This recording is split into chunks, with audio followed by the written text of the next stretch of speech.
जय हिंद, नमस्कार दोस्तों। मैं धर्मराज कुमार अपने यूट्यूब चैनल जीएस से प्रारंभ जीएस विद धर्म में आपका स्वागत करता हूं। और अपने बिहार पुलिस PYQ सीरीज दोस्तों, जिसमें 19,838 जो भर्ती दोस्तों आई है, जिसका एग्ज़ाम आपका 16 जुलाई से प्रारंभ है दोस्तों। तो उसी को ध्यान में रखकर दोस्तों हमने बिहार पुलिस का जीएस का निचोड़ और साथ साथ PYQ सीरीज भी दोस्तों शुरू किया है। तो उसका दोस्तों सिलेबस आधा कंप्लीट हो गया और 16 जुलाई से पहले दोस्तों आपका पूरा सिलेबस को हम कंप्लीट कर देंगे। तो जो बच्चे क्लास नहीं कर रहे हैं या जो बच्चे क्लास कर रहे हैं तो उनके लिए दोस्तों हम बता दें कि जो आपके दोस्त हैं, मित्रगण हैं, उनको भी दोस्तों ये इनके बारे में बताइए, ताकि उनको भी दोस्तों समझ आ सके कि बिहार पुलिस में दोस्तों कैसे कैसे प्रश्न आते हैं, कौन कौन से सब्जेक्ट से आते हैं। क्योंकि हम आपको सब्जेक्ट वाइज ही आपको जीएस का निचोड़ भी करवा रहे हैं और साथ साथ दोस्तों PYQ करवा रहे हैं। तो अभी दोस्तों हमारा जो फिजिक्स चल रहा था, तो फिजिक्स का दोस्तों हम लोग टॉपिक वाइज जो भी आपका सब्जेक्ट था, आपका मतलब टॉपिक था जो भी आपका फिजिक्स में, वो सभी को हम कवर कर चुके थे। तो 3 वीडियो में हम लोग कवर किए थे। तो जो बच्चे नहीं देख पाए हैं दोस्तों, उसको जाकर देख लीजिएगा, क्योंकि वो देखने आपके लिए अनिवार्य है, ताकि इसमें आप जब PYQ सीरीज कीजिए दोस्तों तो आपको सारे जो भी फैक्ट हैं दोस्तों उसको आसानी से समझ में आए। क्योंकि जब हम आपको कराएंगे तो उसमें कुछ कुछ चीज़ें जो आपको है नहीं बताएंगे, क्योंकि आपको वो आपके जीएस के निचोड़ में बता चुके हैं। क्योंकि हम यहाँ पर क्वेश्चन हमें 400-500 करवाने हैं दोस्तों, तो उसमें ज़्यादा समय लगेगा, इसीलिए हम तेज़ी से कोशिश करेंगे आपको ख़त्म करने का। तो जो बच्चे नहीं देख पाए हैं जीएस का निचोड़, तो जा करके हमारे चैनल पर जाकर दोस्तों उसका प्लेलिस्ट बना हुआ है, जाकर देख लीजिएगा। और बिना समय गवाए चलिए हम शुरू करते हैं अपना आज का क्लास।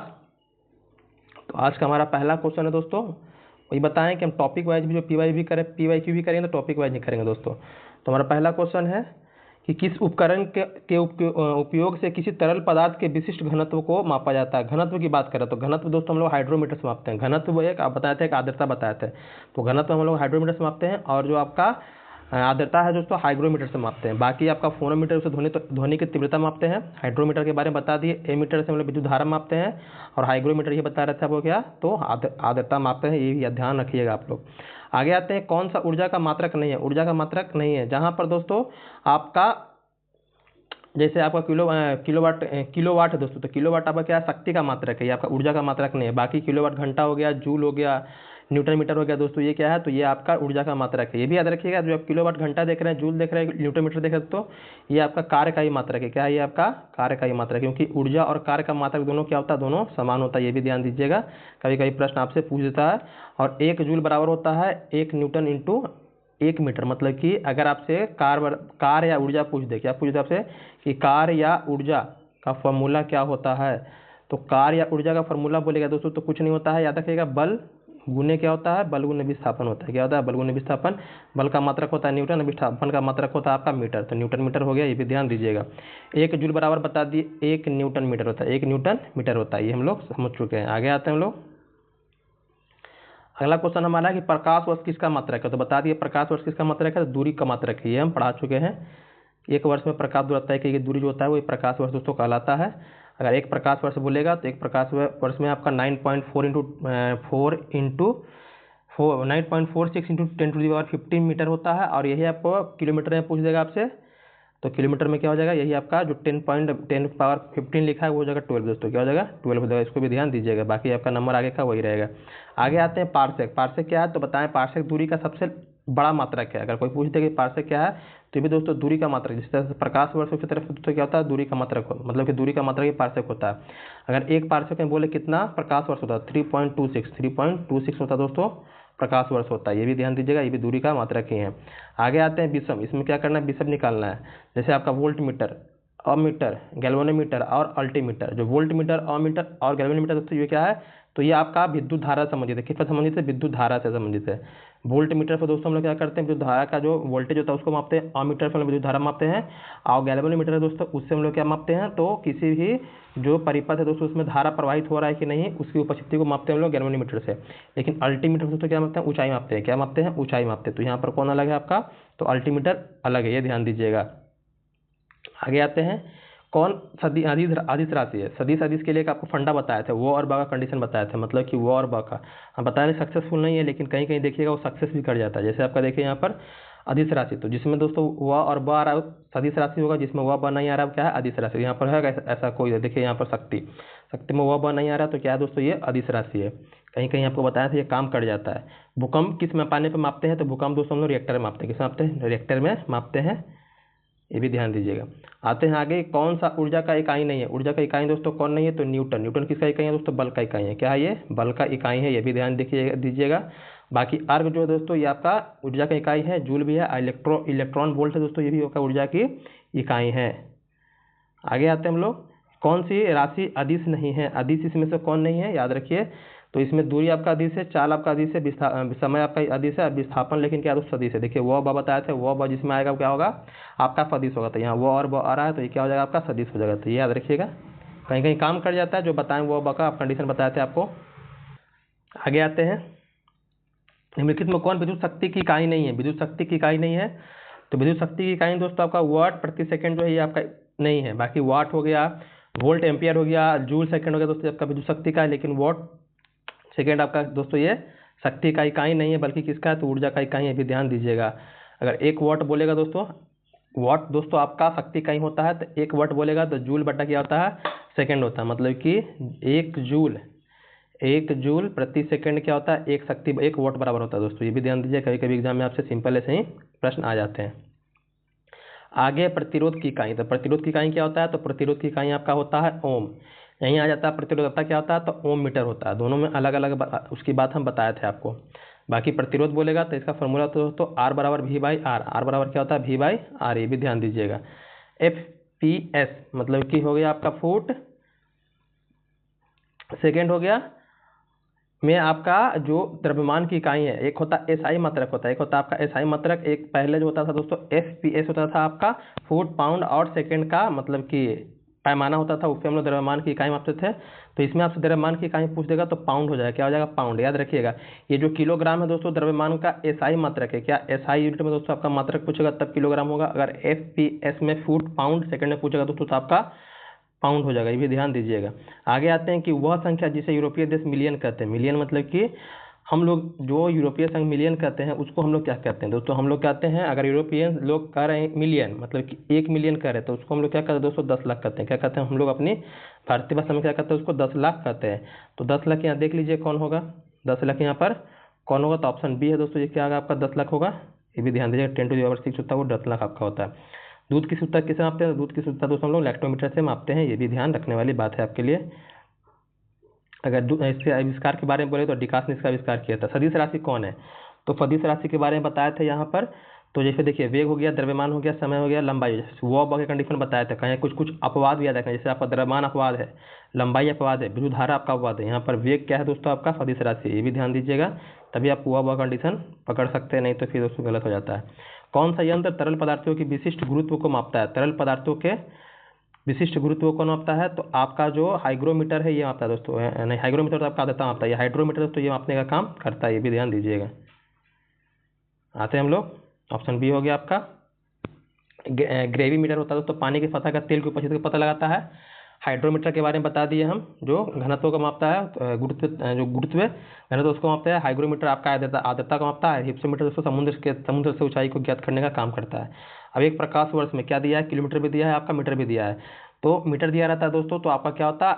10 टू द पावर 15 होता है। बाकी यहाँ आपका किलोमीटर दिया है तो 10 टू द पावर क्या हो जाएगा आपका? 12 हो जाएगा। 12 ये भी ध्यान दीजिएगा।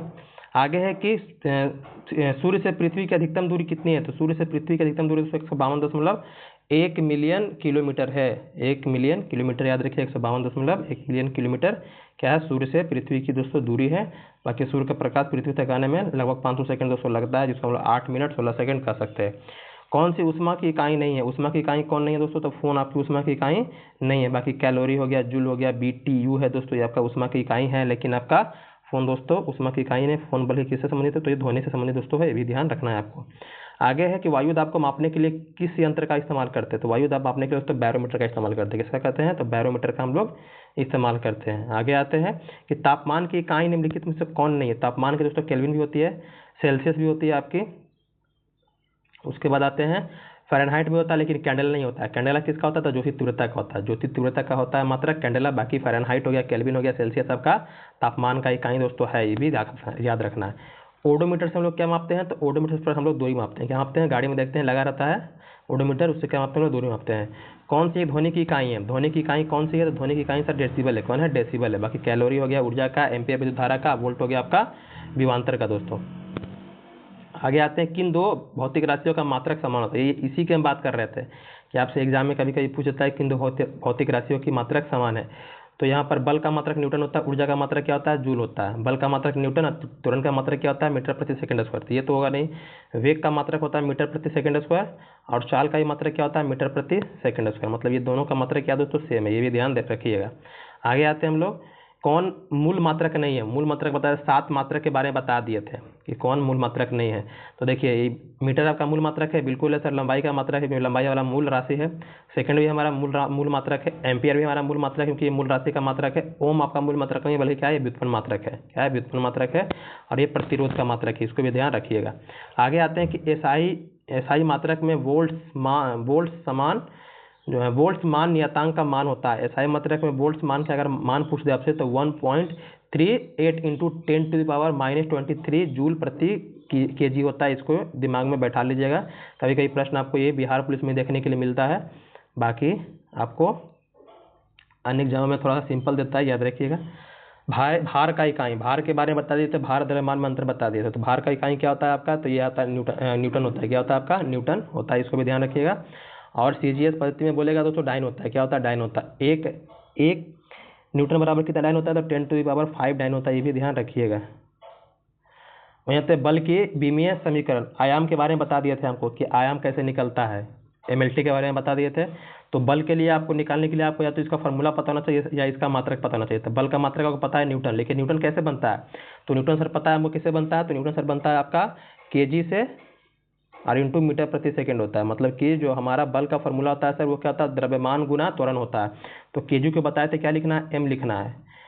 जो आपका मीटर है, इसको लिखना है एल लिखना है, क्योंकि लंबाई का मात्रक क्या होता है, मीटर होता है। और ये प्रति सेकंड है दोस्तों, इसको क्या लिखेंगे, टी लिखेंगे। इसके पावर माथा पे कितना है, 2 है, तो ये बट्टा में ऊपर जाएगा तो नीचे मतलब चल जाएगा माइनस में। तो यहाँ का आ जाएगा एमएलटी का फॉर्मूला ml टी का पावर -2। जहाँ पर आपको दिख रहा है ml टी का पावर -2 आपका आंसर। जैसे यहाँ पर देखिए दिख रहा है आपको mlt -2 दिख रहा है, तो आपका ये आंसर हो जाएगा। आते हैं हम लोग, आगे आते हैं। किलोवाट घंटा इकाई है, तो किलोवाट घंटा, 1 मिनट अपलोड हो रहा है। किलोवाट घंटा इकाई है, तो ये विद्युत ऊर्जा की इकाई है। क्या है, विद्युत ऊर्जा की इकाई है। बाकी किलोवाट रहता है दोस्तों, तो शक्ति का हो जाता है। विद्युत धारा का एम्पियर आपको पता ही है। आते हैं विद्युत शक्ति का मात्रक क्या होता है, तो विद्युत शक्ति का मात्रक दोस्तों वाट होता है। क्या होता है, विद्युत शक्ति का मात्रक वाट, किलोवाट, ये भी ध्यान रखिएगा। आगे हम लोग आते हैं कि चुंबकीय क्षेत्र का मात्रक होता है टेस्ला। क्या होता है, चुंबकीय क्षेत्र का मात्रक आपका टेस्ला होता है, ये भी रखिए। फ्लक्स का मात्रक होता है वेबर, चुंबकीय फ्लक्स होता है उसका मात्रक होता है वेबर, ये याद रखना है। आगे ऊर्जा का एसआई मात्रक क्या होता है, तो ऊर्जा का एसआई मात्रक होता है सर जूल। कार्य ऊर्जा क्या होता है, दोनों सेम होता है, उसका मात्रक होता है जूल। और 1 जूल बराबर होता है 10⁻7 अर्ग। क्या होता है, 1 जूल बराबर 10⁻7 अर्ग। और आपका 1 न्यूटन बराबर बता दिए थे कितना, 10⁵ डाइन बताए थे। 10⁵ डाइन बोलेगा तो 1 न्यूटन बराबर होता है, और 1 जूल बराबर 10⁻7 अर्ग। ये याद रखिएगा, आपके एग्जाम में देखने के लिए मिलता है। आगे आते हैं हम लोग, मिनट अपलोड हो रहा है। आगे हमारा है कि एंट्रोपी की इकाई है। एंट्रोपी जो इकाई होता है दोस्तों, इसकी इकाई क्या है, मतलब मात्रक क्या होता है, तो जूल प्रति केल्विन प्रति मोल होता है। जूल प्रति केल्विन, इसको हम लिखते हैं जूल प्रति, मतलब केल्विन इंटू लिखते हैं मोल। क्या लिखते हैं, इस तरह से हम इसको दोस्तों लिखते हैं। यही क्या होता है, एंट्रोपी का मात्रक होता है, तो इसको याद रखिएगा। आगे है कि 2 वेक्टर जिनका मान अलग अलग है। 2 वेक्टर जिनका मान अलग अलग होता है दोस्तों, वो कौन है, तो आपको बताना है यहाँ पर। जिनका मान 2 वेक्टर हैं जिनका मान अलग है दोस्तों, वो कहलाएंगे उनके परिणामी जो उनका परिणामी शून्य नहीं हो सकता। अगर दोनों अलग अलग है दोस्तों, तो क्या होगा, उनका परिणामी मतलब परिणाम उनका शून्य नहीं हो सकता है। अगर दोस्तों मतलब कि सेम रहते हैं तो उनका परिणाम आपका ऐसे मतलब कि शून्य हो सकता था, लेकिन अलग अलग दोस्तों शून्य नहीं होगा, ये भी ध्यान रखिएगा। किलोवाट घंटा के बारे में, किलोवाट घंटा किसकी इकाई है, तो किलोवाट घंटा दोस्तों किसकी है, तो यहाँ पर याद रखिएगा आपका, हाँ किलोवाट आवर है, तो यहाँ पर आपका ऊर्जा का हो जाएगा। किसका हो जाएगा, ऊर्जा का हो जाएगा, याद रखिएगा। यहाँ किलोवाट घंटा के बारे में बोल रहा है, तो यहाँ शक्ति का मात्रा गलत दिया है, क्योंकि किलोवाट सिर्फ पता था दोस्तों शक्ति का होता है, लेकिन किलोवाट घंटा दिया है आपका। देखो KWH लिखा है, दोस्तों ये ऊर्जा का मात्रक, किसका मात्रक है, ऊर्जा का मात्रक है, याद रखिएगा। यहाँ पर थोड़ा सा मिसप्रिंट हो गया है, ये याद रखिएगा। देखिए लिख दिया है किलोवाट घंटा ऊर्जा की इकाई मात्रक है, लेकिन आपको ऑप्शन दे दिया C, तो ये C नहीं होगा, यहाँ पर D कर लीजिएगा। आगे आते हैं हम लोग, ताप मापने की इकाई क्या है, ताप मापने की इकाई सेल्सियस मापते हैं। किसे मापते हैं हम लोग, सेल्सियस मापते हैं, केल्विन में मापते हैं। तो यहाँ आपको क्या दिया है, सेल्सियस दिया है, तो हम लोग सेल्सियस बोलेंगे। भूकंप की प्रबलता किसे मापते हैं, तो भूकंप की प्रबलता हम लोग रिएक्टर में मापते हैं। नहीं बोलते हैं कि 5.2 रिएक्टर का भूकंप आया, तो ये दोस्तों मापने की जो इकाई होती है क्या होता है, आपका रिएक्टर होता है। किसमें मापते हैं भूकंप को, तो सिस्मोग्राफ में मापते हैं। सिस्मोग्राफ में मापने का हम लोग काम करते हैं। कौन सी अदिश राशि है, अदिश राशि इसमें से कौन सा है, तो बता दिए थे वो बगा कंडीशन। तो यहाँ पर कार्य क्या है आपका, तो अदिश राशि है। आगे आते हैं हम लोग, आगे है कि बार किसका मात्रक है, तो बार सर वायुमंडलीय दाब का मात्रक होता है। बार किसका होता है आपका, वायुमंडलीय दाब का मात्रक बार होता है। सूर्य का प्रकाश पृथ्वी तक पहुंचने में बता दिए थे 500 सेकंड, मतलब कि 8 मिनट 16 सेकंड। तो 8 मिनट 16 सेकंड हमको यहाँ दिया है, तो हमारा आंसर हो जाएगा ये। आगे आते हैं कि एम्पियर घंटा निम्नलिखित में से किसका मात्रक होता है, तो एम्पियर घंटा जो मात्रक होता है वो आवेश का होता है। किसका मात्रक होता है, तो आवेश का मात्रक होता है आपका एम्पियर घंटा। आगे आते हैं कि उपकरण जो वायु दाब मापता है, तो वायु दाब मापने के लिए आपको बता देते बैरोमीटर। क्या, बैरोमीटर होता है। बैरोमीटर में लगे रहते हैं दोस्तों पाठ्यांक लगे रहते हैं। पाठ्यांक मतलब कि इससे क्या होता है आपको पता चलता है जो मौसम साफ होगा, कि बारिश होगा, कि आंधी तूफान आएगा। तो इसमें दोस्तों 3 कंडीशन होता है। तो मान लीजिए कि ये आपका पाठ्यांक है, मतलब इस पर कुछ लगा हुआ है। अब एकाएक दोस्तों ये क्या होता है, नीचे आता है। एकाएक क्या आता है, नीचे आता है। तो इसी एकाएक नीचे आएगा ना, अचानक नीचे आएगा, तो कहलाता है दोस्तों आपका कि लग रहा है कि मौसम क्या आएगा, आंधी तूफान आएगा। फिर दोस्तों धीरे धीरे नीचे आएगा, धीरे धीरे नीचे आएगा तो बारिश का समय आएगा दोस्तों, मतलब लगा कि बारिश का अनुमान लगाएगा। और जैसे ही धीरे धीरे ऊपर जाएगा तो ऊपर धीरे धीरे ऊपर चढ़ेगा, तो मौसम साफ के दोस्तों क्या होता है, ये पहचान देता है। तो ये बैरोमीटर इसको इस तरह से काम करता है, इसको याद रखिएगा। आगे है कि 1 पिको ग्राम बराबर क्या होता है, तो 10 टू दी पावर दोस्तों आपका 12 ग्राम होता है 1 पिको ग्राम। वहीं आपका नैनो बोल देगा दोस्तों 10 टू दी पावर आपका 9 नैनो होता है ये। और फेम्टो बोल देगा दोस्तों, तो ये क्या हो जाएगा आपका 10 टू दी पावर 15 फेम्टो होता है। और माइक्रो बोल देगा दोस्तों आपका, तो माइक्रो होता है 10 टू द पावर 6 माइक्रो होता है, इसको भी याद रखिएगा। आते हैं एम्पियर किसका मात्रक है, तो एम्पियर सर विद्युत धारा का मात्रक है। प्रतिरोध का मात्रक ओम होता है। चुंबकीय क्षेत्र का मात्रक टेस्ला होता है, इसको भी ध्यान रखिएगा। आगे आए हैं हम लोग, आगे हमारा क्वेश्चन है, यहाँ पर देखिए सबका दिया है। ये विद्युत चुंबकीय चार्ज मतलब आवेश की बात कर रहा है, तो कूलाम इसके बारे में पढ़े होंगे। सदिश मात्रा है, मतलब इसमें से कौन आपका सदिश मात्रा है, तो सदिश मात्रा दोस्तों आपका यहाँ पर प्रतिबल होता है। क्या आता है, प्रतिबल। ये दाब दोस्तों आपका अदिश राशि है, क्या है आपका, ये अदिश राशि है। बाकी जो प्रतिबल है दोस्तों क्या है आपका, तो सदिश राशि, याद रखिए। बाकी ऊर्जा कार तो आपका अदिश राशि है ही। आते हैं हम लोग आगे, आगे की वोल्ट मापी यंत्र का उपयोग करते हैं। तो वोल्ट मापी यंत्र के लिए क्या करते हैं हम लोग, विभवांतर का उपयोग करते हैं। मतलब कि जो विभवांतर विद्युत धारा में जो वोल्टेज होता है उसको मापने के लिए हम लोग वोल्ट मात्रक का इस्तेमाल करते हैं, जो विभवांतर। कार की इकाई क्या है, तो कार की इकाई सर जूल होता है। क्या होता है, जूल होता है, जिसको न्यूटन मीटर के नाम से भी जानते हैं। आगे हमारा है कि किस यंत्र का विद्युत धारा मापने का इस्तेमाल करते हैं, तो अमीटर का हम लोग इस्तेमाल करते हैं किस मापने के लिए, विद्युत धारा मापने के लिए काम करते हैं। आगे हम लोग आते हैं, आगे हम लोग का है चैप्टर क्या है, तो हम लोग का यांत्रिकी, जिसमें हम लोग कार्य शक्ति ऊर्जा गति के नियम के बारे में, बल संवेग आवेग ये सब चीज़ के बारे में देखेंगे। तो जड़त्व के नियम कहा जाता है, जड़त्व का नियम बता दें। जड़त्व का नियम गैलीलियो का नियम किसे कहते हैं, तो न्यूटन के प्रथम गति नियम को दोस्तों जड़त्व का नियम कहते हैं, जिससे हम लोग को बल की परिभाषा मिलती है। रैखिक संवेग के बदलने की दर को क्या कहते हैं, तो रैखिक संवेग के जो दर बदल रहा है उसको हम लोग बल कहते हैं। क्या बोलते हैं, बल। जो रैखिक संवेग का बदलने की दर को क्या बोले हम लोग, तो बल कहा जाता है। इसको दिमाग में डाले रखिएगा, क्या कि बच्चे के दिमाग में दोस्तों ये नहीं आता है, वो क्या मारते हैं, तो वो यहाँ चल जाते हैं, बल आघूर्ण या जड़त्व आघूर्ण पर चल जाते हैं, लेकिन उसको हम लोग बल कहते हैं। क्रिया प्रतिक्रिया के बारे में बता देते हैं, जो हमेशा इसे बल लगता है विपरीत दिशा में। मान लीजिए कि आप इधर से बल लगा रहे हैं, आपका दोस्त उधर से बल लगा रहा है, तो एक क्रिया प्रतिक्रिया होता है। या मान लीजिए कि आप राइफल से मतलब गोली निकलता है, तो गोली आगे की ओर जा रहा है और राइफल पीछे की ओर जा रहा है, दोनों क्या होता है, विपरीत दिशा में दोस्तों काम करते हैं। तो यहाँ क्या होगा, अलग अलग वस्तुओं पर और विपरीत दिशाओं में क्या होता है दोस्तों, ये काम करता है। तो ऑप्शन डी आपका आंसर हो जाएगा। ये न्यूटन का तृतीय गति नियम है, इसको भी याद रखिएगा। बाकी इसमें एग्जाम्पल होता है बंदूक से निकली गोली, ऊंचाई से कूदने पर चोट लगना, रॉकेट का आगे बढ़ना। ये जो दोस्तों आपका न्यूमेरिकल है उसको हम अलग से बताएंगे, जो कॉन्सेप्ट इसका कॉन्सेप्ट समझिएगा तब आएगा। यहाँ पर तो आंसर टिक करने से नहीं होगा, और बताने बैठेंगे तो मेरा क्लास भी लंबा हो जाएगा, क्योंकि हमको अब बहुत सारा क्वेश्चन करवाना है। तो अलग से जैसे आपका ज़्यादा नहीं है, जैसे बल में आपका जो उसका न्यूमेरिकल है, बल का हो गया, कार्य शक्ति ऊर्जा का हो गया दोस्तों, वहाँ पर आपको देखने के लिए मिलेगा। तो यहाँ पर हम इसको छोड़ते हैं, आगे बढ़ते हैं। ऐसे इसका आंसर होगा, ये आपका बी ऑप्शन होगा, लेकिन इसको समझना है आपको। जो न्यूमेरिकल है इसको हम बताएंगे, जैसे स्थिति ऊर्जा मतलब कार्य शक्ति ऊर्जा हो गया, बल हो गया आपका, इसमें आपको न्यूमेरिकल देखने के लिए मिलेगा, ये याद रखिएगा। अब आते हैं आगे कि सही कथन का चयन करें। सही कथन का चयन करिए, क्या पूछ रहा है आपसे। ऑप्शन दिया आपको कि अप्रत्याश टक्कर में निकाय का कुल संवेग शून्य होता है। शून्य नहीं होता है, जब अप्रत्याश टक्कर होता है तो उसका संवेग क्या होता है, शून्य नहीं होता है। एक समान कोणीय वेग से वृत्तीय पथ पर घूम रही वस्तु की गतिज ऊर्जा शून्य होती है, नहीं, बिल्कुल शून्य नहीं होती है। नहीं, रुकिए एक मिनट, क्या बोल रहे हैं, हाँ, ये शून्य नहीं होती है, सही बोल रहा है। प्रत्यास्थ टक्कर में निकाय का कुल संवेग संरक्षित, हाँ ये बिल्कुल सही है। जब कोई वस्तु टकराती है आपस में तो उसका संवेग क्या होता है, संरक्षित रहता है, शून्य दोस्तों नहीं होता है। ये आपका दिया एक समान वृत्तीय गति में वेग सदैव नियत रहता है। वेग दोस्तों क्या होता है, वेग में दोस्तों क्या होता है, उतार चढ़ाव होता रहता है, सदैव नियत नहीं रहता है, कांस्टेंट दोस्तों नहीं रहता है, ये ध्यान दीजिएगा। आगे हम लोग आते हैं, यहाँ पर दिया है आपको कि कौन सा आरेख धनात्मक दिशा में, धनात्मक मतलब कि पॉजिटिव है, पॉजिटिव दिशा में समरूप त्वरण को प्रदर्शित कर रहा है। मतलब यहाँ पर देखना है कि कौन मतलब कि धनात्मक है, उसको पकड़िए पहले, ये धनात्मक शब्द दिया उसको पकड़िए। या फिर देखिए यहाँ पर दिया आपको ये एक, ये आपका डायग्राम दिया, ये डायग्राम दिया, ये डायग्राम, ये डायग्राम, तो ये देख रहे हैं ये ऊपर क्यों चढ़ रहा है, मतलब जब ऊपर की ओर कोई चीज चढ़ रहा है मतलब उसमें मतलब कि क्या आ रहा है दोस्तों, परिवर्तन नहीं हो रहा है उसकी दिशा में, मतलब क्या है, धनात्मक की ओर दोस्तों बढ़ रहा है, तो ये आपका धनात्मक हो जाएगा। ये क्या है दोस्तों, ऋणात्मक की ओर क्या आ रहा है, देखिए नीचे आ रहा है, ये भी क्या है दोस्तों, पहले चढ़ा ऊपर धनात्मक है, फिर नीचे आ गया, फिर ऊपर आ गया, धनात्मक ऋणात्मक दोनों काम कर रहा है। ये क्या है, ऊपर से नीचे आ रहा है दोस्तों, क्या है आपका ये आपका है ऋणात्मक, क्या है ऋणात्मक, मतलब धनात्मक वाला कौन हो जाएगा आपका, धनात्मक वाला तो ये है दोस्तों, क्या धनात्मक वाला ऑप्शन, मतलब हमारा ए आंसर सही है। शब्द पकड़िएगा, उसके बाद आप सही कर सकते हैं।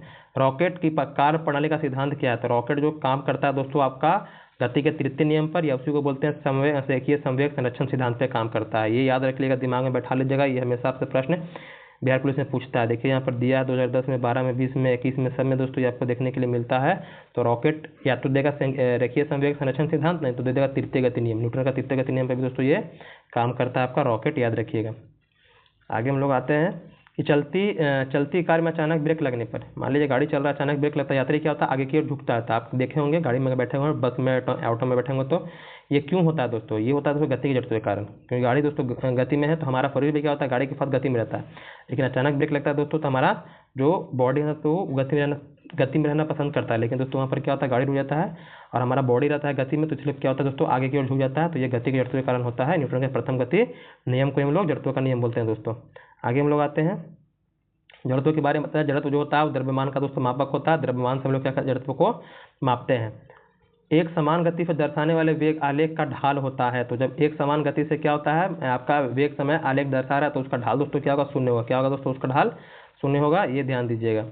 आगे की चलती गाड़ी के डिब्बों में हवा प्रवेश करती है, तो इसकी व्याख्या आधारित है। तो ये बर्नौली का जो आपका ये हवा संबंधित जो भी प्रयोग किया था दोस्तों, क्या है, बर्नौली के प्रमेय संबंधित से, इसको भी दिमाग में डाल लीजिएगा। आगे कौन सा बल पृथ्वी पर मुक्त रूप से गिरते हुए पिंड पर नहीं काम करता है, तो ये गुरुत्वीय बल काम करता है, श्यान बल काम करता है, उत्प्लावन बल भी काम करता है, लेकिन अभिकेंद्रीय बल दोस्तों आपका ये पृथ्वी पर कोई वस्तु गिर रही है तो ये काम नहीं करता है। ये कहाँ काम करता है, तो ये जो कोई वस्तु जो वृत्ताकार पथ पर घूम रही है, तो ये दोस्तों क्या होता है, ये बल अंदर की ओर काम करता है। जैसे मान लीजिए कहीं मुड़ रहे हैं, मतलब कि मुड़ होता है, गाड़ी आप चला रहे हैं, साइकिल चला रहे हैं, तो वहाँ पर आप मान लीजिए यहाँ पर साइकिल चला रहे हैं, यहाँ पर जैसे मोड़ आ गया ना, तो यहाँ पर क्या होता है, अभिकेंद्रीय बल आपका काम करता है। आगे आते हैं हम लोग कि त्वरित गति के लिए कौन सा सत्य है, कौन सा कथन यहाँ पर सत्य है, तो वह पिंड की चाल सतत बदलती रहती है। जो पिंड की चाल है दोस्तों क्या होती है, हमेशा बदलती रहती है। जाहिर सी बात है, आप देख भी जाते हैं कहीं भी, पिंड मतलब कोई वस्तु हो गया, कोई भी वस्तु हो गया दोस्तों, क्या होता है उसका चाल में जो क्या होता है, सदैव बदलाव होता रहता है, मतलब उसमें उतार चढ़ाव देखने के लिए मिलेगा दोस्तों आपको। अगर उसका त्वरण दोस्तों क्या एक समान है, ये आपको हम बताएंगे आगे,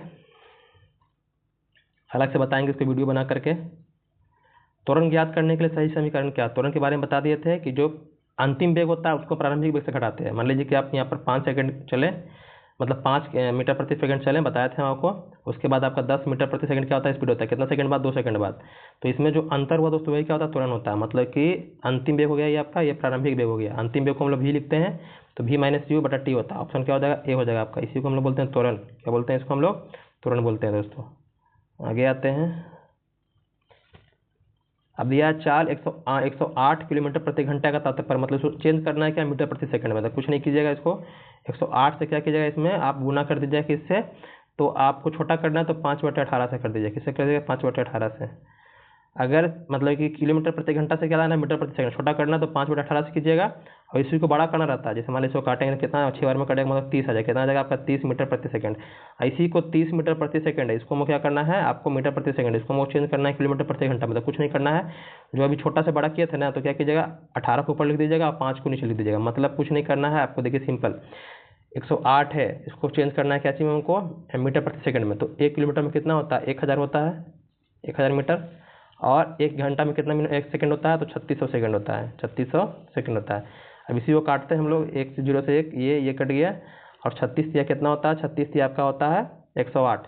तो कितना 10 दिया, कितना जाएगा 30, तो कितना जाएगा 30। इस तरह से भी कर सकते हैं, नहीं तो आप 5/18 भी कर सकते हैं। ये भी याद रखिएगा, छोटा करना तो 18, बड़ा करना तो बड़ा वाला मान ऊपर और छोटा वाला मान नीचे। इस तरह से आप ये अगर मैथ पढ़े होंगे तो यहाँ पर टाइम एंड स्पीड में दोस्तों वहाँ पर काम करते होंगे। आगे है यहाँ पर कि यदि 5 सेकंड में वस्तु का संवेग बढ़कर 40 किलोग्राम मीटर प्रति 40 kg मीटर प्रति सेकंड होता है तो इसमें बल लगने की जरूरत है। बल लगने की जरूरत क्या है, देखिए समय दिया आपको, संवेग दिया है, तो जो प्रारंभिक आपका जो संवेग है दोस्तों क्या आपका 0 है, क्या प्रारंभिक संवेग आपका 0 है 5 सेकंड बाद। तो आपको क्या पूछा, बल पूछा, क्या पूछा, बल लगने की जरूरत है। तो जो संवेग में परिवर्तन आ रहा है, संवेग में परिवर्तन बटा टाइम होता है, क्या बल बराबर, बल बराबर दोस्तों एक ही फार्मूला मत याद रखिएगा कि यहाँ आपका क्या कि द्रव्यमान गुना क्या होता है, त्वरण होता है। यहाँ पर ये भी होता है कि जब संवेग में परिवर्तन हो रहा है तो समय के अनुकूल कितना समय लग रहा है उसके परिवर्तन में। तो यहाँ पर क्या हो जाएगा, आपका प्रारंभिक वेग, आपका प्रारंभिक संवेग क्या 0 है, प्रारंभिक संवेग 0 है, उसके 5 सेकंड बाद 40 हो जाता है। तो 40 में से क्या करेंगे, 0 घटाएंगे और कितना समय लगा, तो 40 लगा दोस्तों। तो इसे डिवाइड कीजिएगा तो 40 में से 0 घटाएगा तो क्या बचेगा, 40 बचेगा। इससे भागा मारिए कितना बचेगा दोस्तों, 8 आ जाएगा। तो ये क्या हो जाएगा, 8 न्यूटन आ जाएगा, क्योंकि बल का मात्रा क्या होता है, न्यूटन होता है दोस्तों। आगे आते हैं, कौन सी भौतिक राशि वस्तु के संवेग और वेग के अनुपात से दर्शाई जाती है। तो ये द्रव्यमान है दोस्तों, ये क्या है, द्रव्यमान। वेग और संवेग, देखिए वेग का आपका संवेग का फॉर्मूला क्या होता है, mv होता है, क्या होता है, mv होता है। और वेग का अनुपात पूछा, तो अनुपात निकालने के लिए क्या करेंगे, इसको हम डिवाइड कर देंगे। वेग क्या होता है, v लिखते हैं, तो यहाँ से वेग कट गया तो क्या बचा आपके पास, द्रव्यमान बचा। तो द्रव्यमान क्या होता है दोस्तों, वेग और संवेग का अनुपात को दर्शाता है। आगे आते हैं हम लोग कि न्यूटन का कौन सी गति नियम बल को प्रभावित करता है। तो बता देते पहला नियम को बल की परिभाषा मिलती है। दूसरा नियम से बल का फॉर्मूला मिलता है। F बराबर क्या बोलते हैं हम लोग, F बराबर बोलते हैं m गुना a, मतलब कि द्रव्यमान गुना त्वरण बोलते हैं। आगे आते हैं हम लोग, आगे है, अपलोड हो रहा है, 1 मिनट रुकिए। न्यूटन 2 न्यूटन का बल 2 किलोग्राम पदार्थ पर लगने से जो त्वरण मिलता है वो उस त्वरण का कितना गुना होगा यदि यह न्यूटन का बल 4 किलोग्राम पदार्थ पर लगेगा। तो यहाँ पर दे दिया आपको, क्या दिया, त्वरण पूछ रहा है। तो आप बताएं कि F बराबर क्या होता है। यहाँ पर देखिए, यहाँ पर F बराबर होता है m गुना a होता है। तो आपको बल दे दिया, कितना दे दिया आपको, 2 बल दे दिया, 2 आपको मास दिया है कितना, 2 दिया। आपको त्वरण नहीं पता है तो त्वरण छोड़ दे, यहाँ से कट कीजिएगा तो कितना बचेगा आपका, 1 बचेगा। क्या बचेगा, त्वरण बराबर कितना आ जाएगा आपका, 1 आ जाएगा। फिर पूछा यदि यह 2 न्यूटन का बल 4 किलोग्राम पदार्थ पर लगता है, क्या लगता है, 4 किलोग्राम पदार्थ पर लगता है। अब क्या है आपका, 2 न्यूटन का बल है, क्या है, 2 न्यूटन का बल है। यहाँ पर देखिए तो 4 किलोग्राम पर लग रहा है। अब इसको 4 को जब 2 से डिवाइड कीजिएगा तो कितना आ जाएगा आपका, 2 आ जाएगा। कितना आ जाएगा आपका, 2। तो आंसर क्या आ जाएगा आपका, ऑप्शन जो डी दिया है आपका वो सही है दोस्तों। आगे आते हैं हम लोग, 2 पदार्थ ए और बी द्रव्यमान समान है, उनका वेग 2 भी है, मतलब वेग उनका दिया है, और 5 भी है। तो पदार्थ ए और बी की गतिज ऊर्जा क्या है। तो गतिज ऊर्जा का फॉर्मूला अगर आपको याद होगा तो हम बताए थे यहाँ पर 1/2 इंटू mv²। क्या बताया था, 1/2 इंटू mv²। अब यहाँ पर द्रव्यमान समान है, द्रव्यमान क्या, दोनों का समान है, मतलब इसकी ये 2 आपको दिया है यहाँ पर 2 mv² और 1/2 mv²। यहाँ पर ये दोनों याद रखिए। अब ये क्या है, ये दोनों समान है तो इसको हटा देते हैं, ये भी हट जाएगा, दोनों कट जाएगा। अब बचा क्या यहाँ पर, v² बचा, पहला वाला भी आया, बचा दूसरा वाला भी दोस्तों।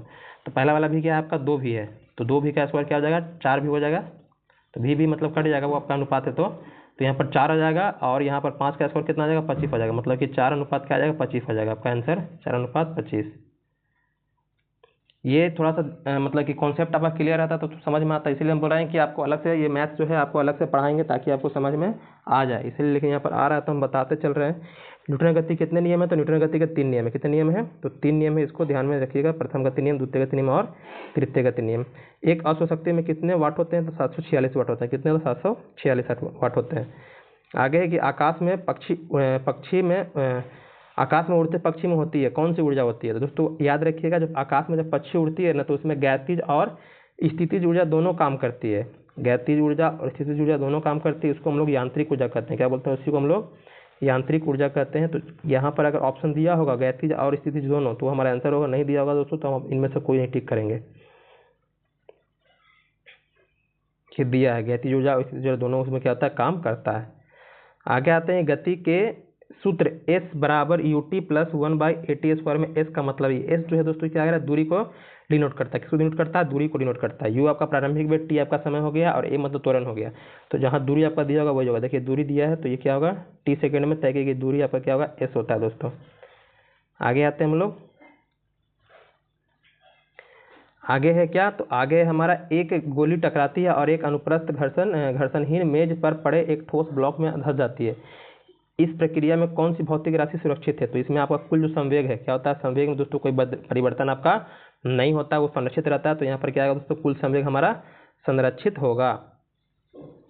आगे आते हैं कि एक पहाड़ी पर चढ़ते समय वाहन का ड्राइवर गियर का अनुपात रखता है। जब आप मतलब कोई भी ड्राइवर क्या होता है पहाड़ पर गाड़ी को चलाता है दोस्तों, तो उसका जो गियर होता है वो एक के बराबर होता है या एक से दोस्तों अधिक रखता है। एक के बराबर रखेगा या एक से अधिक रखता है दोस्तों, इसको दिमाग में डाले रखिएगा।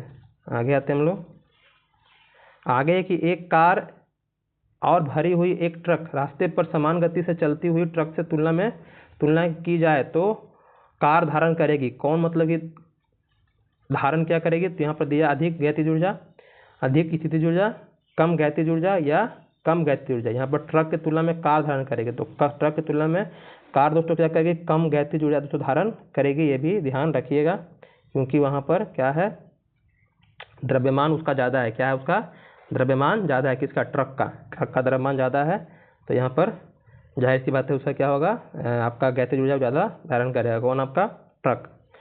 बांध के जल में कौन सी ऊर्जा संग्रहित है, तो ये आपका स्थितिज ऊर्जा संग्रहित है। अगर कोई मान लीजिए बांध बनाकर पानी को हम संग्रहित किया तो क्या है वहाँ पर ऊर्जा स्थितिज ऊर्जा, ये भी ध्यान रखिएगा। 72 किलोमीटर प्रति आवर को वेग का अर्थ है, मतलब इसी को चेंज करना है, जैसे बताया भी वही मीटर प्रति सेकंड में। तो बता दिए थे 5 बटे क्या कीजिएगा 18 से गुना कर दीजिएगा, जब काटिएगा 18 चौके क्या आ जाएगा 72 हो जाएगा, 5 चौके 20 आ जाएगा, आपका आंसर आ जाएगा। आगे आते हैं हम लोग। कौन सी भौतिक राशि का मात्रा का जड़त्व मापन है, जड़त्व किसे मापा जाता है, द्रव्यमान बता देते। क्या बात है, द्रव्यमान, जिस वस्तु का द्रव्यमान ज़्यादा है उसका जड़त्व भी ज़्यादा है। आपको एग्जांपल दिए थे हम जीएस के निचोड़ में पढ़ा रहे थे, तो कि ट्रक आपके पास है, बाइक है या ट्रेन है, तो उसमें पूछेगा किसका जड़त्व ज़्यादा है, तो ट्रेन का जड़त्व ज़्यादा है क्योंकि उसका द्रव्यमान अधिक है। आगे आते हैं, गैतिज ऊर्जा का समीकरण पूछ दिया, तो गैतिज ऊर्जा का समीकरण क्या होता है, तो यहाँ पर काइनेटिक एनर्जी बराबर होता है 1/2 mv²। वहीं बोल देगा स्थितिज ऊर्जा क्या होता है, तो mgh होता है। क्या होता है, mgh होता है, पोटेंशियल एनर्जी का, दोनों का याद रखिएगा। आगे आते हैं हम लोग। आगे है कि किन्हें ऊर्जा संग्रहण के लिए इस्तेमाल किया जा सकता है, तो संपीड़ित वायु को भी कर सकते हैं हम लोग, स्प्रिंग को भी कर सकते हैं, बैटरी को भी हम लोग इस्तेमाल कर सकते हैं और संधात्री को भी दोस्तों इस्तेमाल, मतलब चारों को हम इस्तेमाल कर सकते हैं ऊर्जा को संग्रहण करने में। तो ABCD दोनों आपका आंसर हो जाएगा, चारों हो जाएगा आपका। समय के साथ वेग में परिवर्तन की परिभाषित करते हैं, मतलब समय के साथ वेग में जो परिवर्तन होता है क्या बोलते हैं, उसको हम लोग त्वरण बोलते हैं। क्या बोलते हैं, त्वरण कहा जाता है। आगे है कि रॉकेट का प्रणोदन शामिल है, रॉकेट बताएं किस नियम पर काम करता है, तो न्यूटन के तृतीय गति नियम पर, या उसी को बोलते हैं संवेग संरक्षण। तो यहाँ पर नहीं दिया तो क्या टिक कीजिएगा, न्यूटन का तृतीय गति नियम, क्रिया प्रतिक्रिया। यहाँ दिया यदि किसी वस्तु का संवेग दुगुना किया जाए तो उसी गैतिज ऊर्जा में कितने प्रतिशत की वृद्धि होगी। संवेग को दुगुना कर रहा है, संवेग मतलब कि जैसे देखिए हम लोग क्या बोलते हैं, गैतिज ऊर्जा का फॉर्मूला क्या होता है, तो गैतिज ऊर्जा का फॉर्मूला होता है सर आपका 1/2 mv² होता है। तो संवेग का क्या होता है, mv होता है। क्या होता है, mv होता है। अब इसको क्या कर रहा है, दुगुना कर रहा है। क्या कर रहा है, इसको दुगुना कर रहा है। तो जब दुगुना करेगा तो क्या हो जाएगा, पहले आपका 1 था, अब क्या हो रहा है आपका यहाँ पर 2 हो जा रहा है। तो इसके संवेग में कितने प्रतिशत की वृद्धि देखने के लिए मिलेगा, तो जब इसको कैलकुलेट कीजिएगा दोस्तों तो आपको कितना मिलेगा, 300% का वृद्धि देखने के लिए दोस्तों मिलेगा, पहले वाले की तुलना में बाद में दोस्तों, ये याद रखना है आपको। यहाँ दिया है गति चाल निकालने के लिए, 250 मीटर लंबा एक ट्रेन है, 12 सेकंड में पार करती है तो इसका गति क्या होगा। अब यहाँ पर चेंज दिया है आपको क्या, किलोमीटर प्रति घंटा में बताने के लिए। तो चाल बराबर क्या होता है, तो होता है दूरी बटा समय। दूरी कितना है आपका, दूरी है मेरा सर 250। क्या है, 250, तो 250 लिखेंगे। समय दिया है 12 सेकंड, लेकिन हमको बताना है कि आपको किलोमीटर प्रति घंटा में। तो बता दिया था जब बड़ा करना है तो बड़ा ऊपर 18 ऊपर रखिएगा, इसको नीचे रखिए। आप काटिए इसको, तो 5 से काटेंगे तो ये 50 बार में कट जाएगा। अब 4 से काटिए या 6 से काटिए, 6 दूनी 12 हो जाएगा आपका, 6 से 3 18 हो जाएगा। आई 2 से काटिएगा तो 25 बार में कट जाएगा, तो 25 और 3 25 से कितना हो जाएगा 75, कितना हो जाएगा 75। तो आपका आंसर क्या आ जाएगा, आपका 75 आ जाएगा। आगे आते हैं हम लोग। जब गर्म जल के सोते हॉट स्प्रिंग का इस्तेमाल विद्युत उत्पन्न करने में होता है तो इस प्रकार का ऊर्जा उत्पादन कहलाता है, तो भूतापीय ऊर्जा कहलाता है। क्या कहलाता है आपका, भूतापीय ऊर्जा कहलाता है। जब हम लोग क्या कहते हैं, गर्म जल का जो सोते होते हैं, मतलब हॉट स्प्रिंग होता है, उसका जब इस्तेमाल करते हैं ऊर्जा उत्पादन करने के लिए। कोई वस्तु यदि स्थिर है या निश्चित वेग से एक सीधी रेखा में गति कर रही है तो यदि उस पर कोई बल बाह्य बल नहीं लगाया जाए तो अपनी प्रारंभिक अवस्था में नहीं बनी रहेगी, अपनी प्रारंभिक अवस्था में बनी रहेगी। यह कथन किसका है? तो ये दोस्तों न्यूटन के प्रथम गति नियम का है। आपको बता दिए थे न्यूटन के प्रथम गति नियम में कहा गया है कि कोई वस्तु विराम अवस्था में या गति की अवस्था में वो तब तक दोस्तों उसी अवस्था में रहना पसंद करेगी कि जब तक उसको कोई बाह्य बल कार्य न करे। इकाई सतह क्षेत्रफल पर लंबवत लगने वाले बल निम्नलिखित में से किससे प्रभावित करते हैं? तो ये दाब कहते हैं। क्या कहते हैं? दाब। क्योंकि दाब का फॉर्मूला दाब बराबर होता है दोस्तों, या दाब कहते हैं क्या कि प्रति एकांक क्षेत्रफल पर लगने वाला बल, मतलब इसका फॉर्मूला होता है आपका बल बट्टे क्षेत्रफल, मतलब कि प्रति एकांक क्षेत्रफल पर लगने वाले बल को हम लोग क्या बोलते हैं? दाब बोलते हैं दोस्तों। ये भी ध्यान देने वाली बात है। बाल दाब का मात्रक होता है आपका पास्कल होता है, इसी को हम लोग बोलते हैं न्यूटन प्रति मीटर स्क्वायर।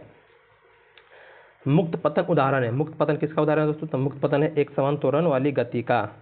मुक्त पतन एक समान त्वरण वाली गति का दोस्तों उदाहरण है। आगे आते हैं, यदि किसी वस्तु का वेग दुगुना कर दी जाए तो उसकी गैतिज ऊर्जा क्या हो जाएगी? जैसे देखिए मान लीजिए वही बता रहे थे गैतिज ऊर्जा के बारे में कि 1/2 mv²। तो पहले मान लीजिए उसका वेग 1 है तो यहाँ पर गैतिज ऊर्जा क्या हो जाएगा? तो हो जाएगा सर 1/2 mv हो जाएगा। अभी क्या कर रहा है? वेग को दुगुना कर रहा है। वेग को क्या कर रहा है? दुगुना कर रहा है। दो का स्क्वायर कितना हो जाएगा? 4 हो जाएगा। क्या हो जाएगा आपका? 4 हो जाएगा। तो कितना गुनी हो गया दोस्तों आपका? तो 4 गुनी। कितना गुनी हो गया? 4 गुनी हो गया। इसको भी ध्यान दीजिएगा। यदि किसी गतिशील वस्तु का द्रव्यमान आधा कर दिया जाए और चाल दुगनी कर दी जाए तो उसकी गैतिज ऊर्जा हो जाएगी। वही आपका गैतिज ऊर्जा के बारे में बता रहा है कि 1/2 mv² है। तो क्या बोल रहा है? इसको आधा कर दिए। क्या किए? द्रव्यमान को आधा कर दिए और हम लोग चाल को दुगनी कर दिए। वेग को क्या किए? दुगने। तो 2 का स्क्वायर कितना हो जाएगा? 4 हो जाएगा। इसको काटिएगा तो क्या आ जाएगा? ये एक मिनट रुकिए। पहले कंडीशन देखिए। पहला कंडीशन क्या होता है? mv²। मतलब पहले क्या था? पहले आपका एक था, मतलब आपका मास भी एक था और आपका जो वेग था वो भी एक था। तो एक का स्क्वायर क्या हो जाएगा? एक। तो मतलब 1/2 आ जाएगा। क्या आ जाएगा? 1/2 आ जाएगा। अब उसके बाद क्या कर रहा है? पहला कंडीशन ये हो गया, मतलब समीकरण आपका 1/2 1 याद रखिएगा। अब दूसरा कंडीशन बोल रहा है क्या कि हम अब मास को क्या किए? आधा किए। मास को आधा किए मतलब 1/2 हो जाएगा। और आपका जो वेग है मतलब जो गति है उसको दुगुना कर दिए तो कितना आ जाएगा आपका? 4 आ जाएगा। कितना आ जाएगा आपका? 4 आ जाएगा। अब काटिए। 2 से 2 दूनी 4 हो गया। ये कट जाएगा पूरा। तो कितना आ जाएगा? 1 आ जाएगा। अब क्या करना है हमको? अपनी गैतिज ऊर्जा बताना। तो पहले मेरा कितना था? 1/2 था। अब बाद में कितना हो गया? तो इसको क्या कीजिएगा? पहले वाले में बाद वाले से भागा मार दीजिएगा। ये जो इससे जब जाएगा ऊपर जाएगा तो कितना आ जाएगा आपका? 2 आ जाएगा। नीचे बटा क्या आ जाएगा? 1 आ जाएगा। जब 1 से भागा मारिएगा 2 को तो कितना आ जाएगा दोस्तों आपका? दुगनी कहलाएगा। मतलब ऑप्शन क्या आ जाएगा? 2 गुना आ जाएगा।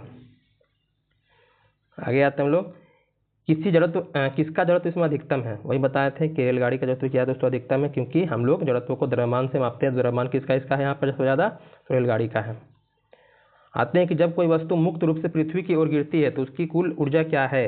तो मुक्त रूप से कोई वस्तु के नीचे गिरे दोस्तों तो उसकी ऊर्जा क्या होती है? नियत रहती है। क्या होती है? मतलब कि नियत मतलब कि उसमें कांस्टेंट रहती है, कोई परिवर्तन दोस्तों नहीं होता है। इसको भी ध्यान रखिएगा।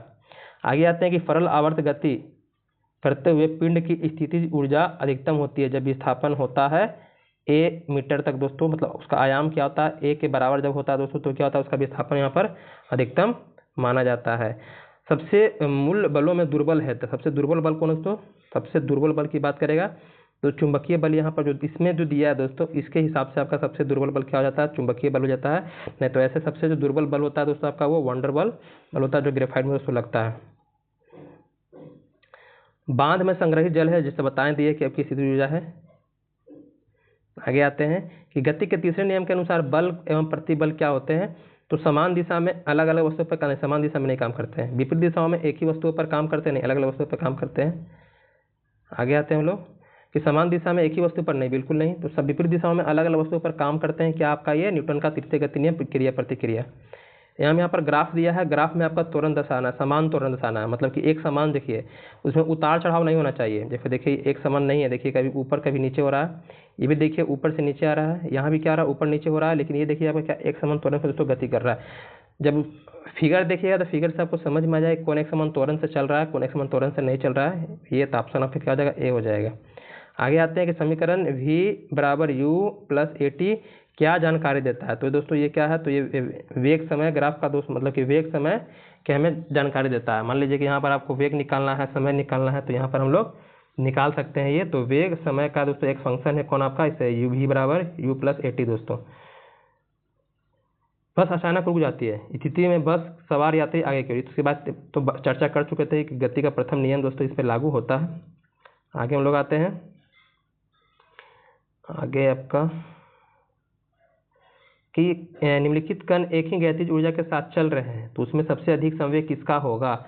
तो जो सबसे आपका अधिक संवेग होगा ये अल्फा कण का दोस्तों सबसे अधिक क्या होता है, संवेग होता है। जब क्या होता है, गतिज ऊर्जा सबका दोस्तों समान होता है। आगे आते हैं कि किसी पदार्थ के तुल्य ऊर्जा किस क्रम की होती है। तो किसी पदार्थ की जो तुल्य ऊर्जा होती है दोस्तों वो आपका 10⁻17 जूल के दोस्तों क्या होती है, बराबर होती है। आगे हम लोग आते हैं कि रेलवे प्लेटफॉर्म के किनारे पर खड़ा बालक के सामने से तेजी से रेलगाड़ी की गुजरने पर बालक क्या होगा, तो बालक दोस्तों गाड़ी की ओर गिर सकता है। मतलब कि उसमें दोस्तों तीव्र गति से क्या होता है, अपने तरफ से अगर कोई प्लेटफॉर्म पे आप खड़ा है रेलवे ट्रैक पर दोस्तों बगल में प्लेटफॉर्म पर दोस्तों, तो अगर कोई तीव्र गति से रेलगाड़ी उसमें वहाँ से गुजर रही है, अगर उसके अपने नजदीक है दोस्तों तो क्या होता है, वो अपने आकर्षण दोस्तों अपनी ओर वो खींच सकता है। कौन, रेलगाड़ी दोस्तों। वर्षा की बूंदे गोलाकार होती है तो बता दीजिए पृष्ठ तनाव के कारण, किसी कारण सरफेस टेंशन के कारण दोस्तों क्या होता है, वर्षा की बूंदे गोलाकार होती है। इसके बारे में चर्चा हम किए थे जीएस के निचोड़ में। आते हैं आगे, 1 मिनट अपलोड हो रहा है। एक चाबी से भरी घड़ी को कमानी में किस प्रकार की ऊर्जा होती है। तो जब चाबी से भरी कोई घड़ी है दोस्तों तो उसमें स्थितिज ऊर्जा होती है। वो काम जब तक काम नहीं कर रहा है दोस्तों तो क्या उसमें स्थितिज ऊर्जा, इसको भी ध्यान रखिएगा। 50 न्यूटन के एक बल को एक्स अक्ष पर घटक 30 न्यूटन है तो इसका वाई अक्ष क्या होगा। तो ये दोस्तों आपका जो है ये आपका क्या बोल रहे हैं, न्यूमेरिकल है। तो इसको बताएंगे हम अलग से, जैसे आपको जितना भी अभी न्यूमेरिकल छोड़े हैं उसको हम अलग से स्क्रीनशॉट लेकर के उसको आपको हम करवाएंगे, परेशान नहीं होइएगा, क्योंकि उसका कॉन्सेप्ट आपको समझाना है ताकि आप जीवन पर्यंत उसको याद रख सकें। मात्रा स्थिर रखते हुए जब किसी पिंड की गति दुगनी की जाती है तो उसका त्वरण क्या होगा, दुगना हो जाएगा, उसका संवेग दुगना हो जाएगा, उसकी गतिज ऊर्जा दुगनी हो जाएगी या उसकी स्थिति। देखिए जब मात्रा को क्या कर रहे हैं हम लोग, किसी भी वस्तु की मात्रा को हम स्थिर रख रहे हैं और पिंड के क्या कर रहे हैं, गति को, गति मतलब कि उसका जो वेग है उसको क्या कर रहे हैं दोस्तों, हम दुगना कर रहे हैं, वेग को दुगना कर रहे हैं। मात्रा मतलब द्रव्यमान, द्रव्यमान मतलब कि हम मास को क्या कर रहे हैं दोस्तों, मास को हम लोग क्या कर रहे हैं, स्थिर रख रहे हैं, उसकी मात्रा को स्थिर रख रहे हैं। और वेग मतलब वेलोसिटी को क्या कर रहे हैं, उसमें हम उसमें बदलाव कर रहे हैं, पहले एक था फिर क्या किए, दुगना कर दिए। तो दोस्तों इसमें जो संवेग एम और भी किस में आपको देखने के लिए मिलता है, तो एम और भी आपको देखने के लिए मिलता है दोस्तों, आपको संवेग में देखने के लिए मिलता है। तो उसका संवेग क्या हो जाएगा दोस्तों, संवेग उसका दुगना हो जाएगा, ये भी ध्यान रखिएगा। आगे आते हैं हम लोग, ये न्यूमेरिकल हम बताएंगे आगे आपको। मथने के पश्चात क्रीम के दूध से पृथक हो जाने की क्रिया क्या कहलाती है। तो दोस्तों ये कहलाती है अपकेंद्रीय बल। मतलब दूध से क्रीम निकल रहा दोस्तों, ये आपका क्या कहलाता है, अपकेंद्रीय बल। या वॉशिंग मशीन काम करता है वो भी क्या कहलाता है, आपका अपकेंद्रीय बल पे काम करता है, इसको भी ध्यान रखिएगा। आगे आते हैं हम लोग, यहाँ पर देख रहा है आपको कि रेखांकित ग्राफ के वेग का मान क्या होगा। यहाँ पर दे दिया आपको टी दिया है टाइम और ये दिया है, तो जब इसका निकालने जाइएगा तो क्या हो जाएगा, यहाँ पर 30 डिग्री तक यहाँ पर निकाल के दिखा दे रहा है, इसको देख लीजिएगा एक बार, वीडियो लंबा हो जाएगा तो फिर आप देखिएगा भी नहीं। अब यहाँ पर त्वरण का मान पूछ रहा है, क्या पूछ रहा है आपका, कि दिए गए ग्राफ से त्वरण का मान बताइए। तो ये क्या एक समान त्वरण में चल रहा है, क्या चल रहा है, एक समान त्वरण में चल रहा है। मतलब इसमें मान लीजिए ये समय दिया है आपको, ये क्या दिया है, विस्थापन दिया है। तो एक समान त्वरण का मतलब क्या हो गया कि मान लीजिए प्रारंभिक वेग आपका क्या है 0, उसके बाद 2 सेकंड में क्या हो रहा है दोस्तों, जा रहा है 4, 2 सेकंड में क्या जा रहा है, 4 जा रहा है। मतलब 4 पहला है आपका 0, फिर 2 सेकंड में 4 जा रहा है, फिर 4 सेकंड होगा तो कितना जाएगा आपका 8 चल जाएगा, इस तरह से। मतलब कि यहाँ से 2 से गया कितना 4 हो गया, फिर 4 से कितना हो गया दोस्तों, इसको यहाँ भी जाने लगेगा 2 सेकंड। जैसे मान लीजिए 0 है, 0 से गया 4, 0 मीटर प्रति सेकंड, 4 मीटर प्रति सेकंड, उसको 2 सेकंड लगा। फिर 4 मीटर प्रति सेकंड से लेकर 8 मीटर प्रति सेकंड जाने में दोस्तों क्या लगा, इसको भी 2 सेकंड लगा। अब आपसे अगर यहाँ त्वरण पूछें कि त्वरण यहाँ पर कौन सा काम कर रहा है, यहाँ पर त्वरण किस तरह का होगा, तो यहाँ पर जब त्वरण निकालिएगा तो बता दें एक समान काम कर रहा है, क्या कर रहा है, एक समान वेग पे दोस्तों चल रहा है। तो इसका त्वरण का मान दोस्तों क्या होता है, 0 होता है। जब एक समान त्वरण से काम कर रहा है दोस्तों, मतलब बढ़ रहा है आगे, तो उसका क्या होता है, 0 दोस्तों होता है, इसको भी ध्यान रखिएगा। अश्व यदि एकाएक चलना प्रारंभ कर दे तो अश्वारोही क्या होता है, पीछे की तरफ गिर जाता है। तो दोस्तों ये भी कहलाता है आपका विश्राम का जरूरत, मतलब कि विराम का जरूरत मतलब गैलीलियो आपका ये न्यूटन के प्रथम गति नियम पे ही लागू हो रहा है। तो यहाँ पर दोस्तों क्या होता है, विराम का जरूरत मतलब जैसे मान लीजिए कि बाइक पे बैठे हुए हैं, गाड़ी आपका बंद है और आपका दोस्त पीछे बैठा हुआ है। अब गाड़ी दोस्तों एकाएक चालू कर दे तो आपका दोस्त क्या होता है, पीछे की ओर झुक जाता है, क्योंकि दोस्तों वहाँ पर कौन सा काम कर रहा है, तो न्यूटन का प्रथम गति नियम कर रहा है, लेकिन वहाँ पर दोस्तों जरूरत भी काम कर रहा है। क्या कर रहा है, जरूरत भी काम कर रहा है। और जरूरत 2 तरह के होते हैं, एक गति का जरूरत होता है और एक आपका होता है विराम का जरूरत होता है, उसी को हम लोग विश्राम का जरूरत बोलते हैं। तो जब दोस्तों आप स्थिर हैं और आदमी पीछे पीछे एकाएक पीछे गिरता है दोस्तों, तो वो कहलाता है क्या आपका, तो विराम का जड़त्व कहलाता है। आगे आते हैं हम लोग। आगे के न्यूटन के पहले सिद्धांत को यह भी कहते हैं, क्या कहते हैं हम लोग, तो जड़त्व का सिद्धांत या गैलीलियो का सिद्धांत भी दोस्तों कहते हैं, इसको ध्यान रखिएगा। यदि लोलक की लंबाई दुगनी कर दी जाए तो उसका आवर्तकाल पर क्या प्रभाव पड़ेगा, तो दोस्तों आवर्तकाल क्या हो जाएगा, इसका √2 गुना हो जाएगा, क्या हो जाएगा, √2 गुना हो जाएगा, क्योंकि लंबाई को बढ़ा रहे हैं हम लोग, दुगुना कर रहे हैं, तो लंबाई क्या होता है दोस्तों यहाँ पर, बाकी सब चीज़ कांस्टेंट है लेकिन लंबाई को है, तो लंबाई मान लीजिए पहले 1 था, अब उसको दुगुना की जगह तो क्या आ जाएगा, ये फार्मूला होता है आवर्तकाल का, फार्मूला होता है यहाँ पर कि T = 2 पाई √L है 1 नहीं है, L/g होता है, जी मतलब गुरुत्वीय त्वरण। तो सब चीज़ तो सेम है आपका, बाकी जो लंबाई है दोस्तों क्या हो जाएगा, यहाँ पर दुगुना कर रहा है तो यहाँ पर क्या हो जाएगा, √2 हो जाएगा दोस्तों। आगे हम लोग आते हैं, अब गुरुत्वाकर्षण के बारे में पढ़ रहे हैं, तो गुरुत्वाकर्षण के बारे में देख लेते हैं क्या बोल रहा है। दो पिंडों के बीच की गुरुत्वाकर्षण बल F निम्न में से परिवर्तित होता है जहां R पिंडों के बीच की दूरी है। तो आपको बताए थे जो गुरुत्वाकर्षण बल होता है दोस्तों वो द्रव्यमान के क्या होता है, अनुक्रमानुपाती होता है, और दोनों पिंड के बीच की दूरी के व्युत्क्रमानुपाती होता है, मतलब कि यहाँ पर क्या हो जाएगा 1/r² हो जाएगा दोस्तों, ये दूरी है, याद रखिएगा। देखिए यही वाला बात बता रहे थे आपको। आगे आते हैं हम लोग। आगे हमारा कि ग्रहों की गति का संचालन होता है, तो ग्रहों की गति का नियम किसने दिया था दोस्तों, तो केपलर ने दिया था दोस्तों, इसको भी ध्यान रखिएगा आप। आगे है कि ग्रहों की गति केपलर नियम के अनुसार क्या है, तो उन्होंने क्या कहा था, उन्होंने कहा था कि किसी भी ग्रह सूर्य से मिलने वाली रेखाएं समान समय अंतराल पर दोस्तों समान क्षेत्रफल पार करती है, मतलब कि कोई भी ग्रह क्या कर रहा है दोस्तों, एक नियत मतलब अपने कक्ष में चल रहा है, तो उसका जो समय अंतराल होगा दोस्तों उसके क्षेत्रफल का दोस्तों क्या होता है, बराबर होता है। आगे हम लोग आते हैं, इसके लिए दिए थे यहाँ पर कि जो टाइम होता है, तो जो टाइम क्या होता है उसके दूरी के समानुपाती होता है, टाइम का स्क्वायर उसके दूरी के दूरी के क्यूब के दोस्तों क्या होता है, आपके घन के समानुपाती होता है। भूमध्य रेखा पर ध्रुव की ओर जाने पर, भूमध्य रेखा से आप ध्रुव की ओर जाइएगा तो जी का मान क्या होता है दोस्तों, बढ़ता है, क्या होता है, जी का मान बढ़ता है, इसको ध्यान रखिएगा। यहाँ पर दिया रहा इस तरह का कॉन्सेप्ट आपको देगा, जैसे मान लीजिए कि आपका क्या हो गया, ये ग्लोब मान लीजिए ये आपका भूमध्य रेखा हो गया, और जैसे जैसे भूमध्य रेखा से ध्रुव की ओर बढ़िएगा तब क्या होगा, जी का मान बढ़ेगा, जैसे ध्रुव से जैसे ध्रुव से क्या होगा, भूमध्य रेखा की ओर बढ़िएगा तो क्या होगा, जी का मान दोस्तों घटेगा। ये दोनों कॉन्सेप्ट याद रखिएगा। अब आइए आगे बात करते हैं। आगे हमारा है कि गुरुत्वाधीन नियत ऊंचाई से मुक्त पतन करने वाले पिंड जो दूरी तय करता है वो किस पर निर्भर करता है, तो दोस्तों हमारे समय के वर्ग पर निर्भर करता है। किस पर निर्भर करता है, समय के वर्ग पर निर्भर करता है। गुरुत्वीय त्वरण का मान होता है, गुरुत्वीय त्वरण के बारे में बता दिए तो जो 2 जी का मान बताया था, एक छोटा वाला जी एक बड़ा वाला जी, दोनों का जी का मान याद रखिएगा क्योंकि एग्जाम में पूछता है।